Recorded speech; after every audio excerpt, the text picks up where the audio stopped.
The NFL playoffs are upon us. 4 games this weekend in the wild card round, and here to talk about it with me, our NFL writer Cliff Brown. I'm Tom Vandervoort. Cliff, let's start with the first game.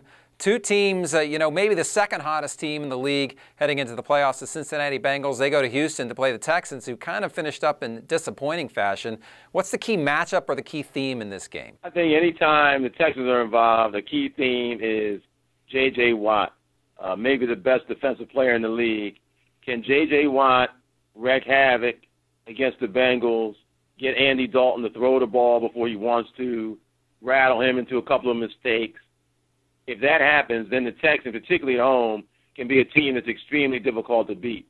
If the Texans and J.J. Watt do not get a consistent pass rush on Andy Dalton, the Texans could be in huge trouble.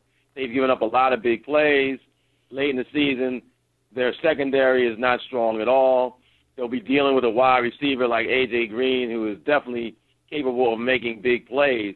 So I think that is a key matchup, whether J.J. Watt can dominate the line of scrimmage as he did last year in the playoffs when these two teams met and make a big play or two and really rattle Andy Dalton, or if he's not much of a factor, I think the Bengals could pull off the upset. How about the Colts traveling to Baltimore to take on the Ravens? And the Colts, obviously, a great bounce-back season this year. The Ravens started strong, kind of stumbling a little bit at the end, made changes in the offensive coordinator.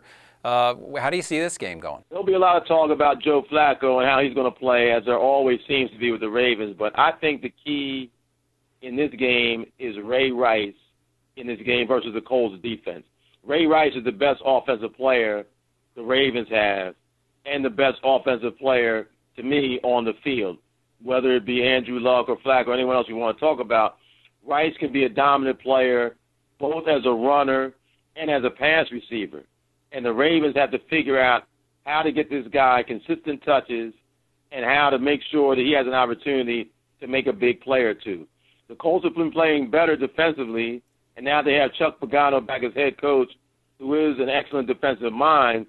I'm sure that they probably are equipped to give a pretty strong effort in Baltimore. But I think if Ray Rice has a big game, the Colts can't win this game on the road. So I think the key matchup is Ray Rice versus the sometimes suspect Colts defense. All right, let me get your picks before I let you go. Bengals-Texans, who wins it? I like the Bengals to beat the Texans. Don't like the way the Texans have finished the season. Colts-Ravens. I like the Ravens. I know a lot of people are going to be picking the Colts, but I think the Ravens' playoff experience will do them good in this one.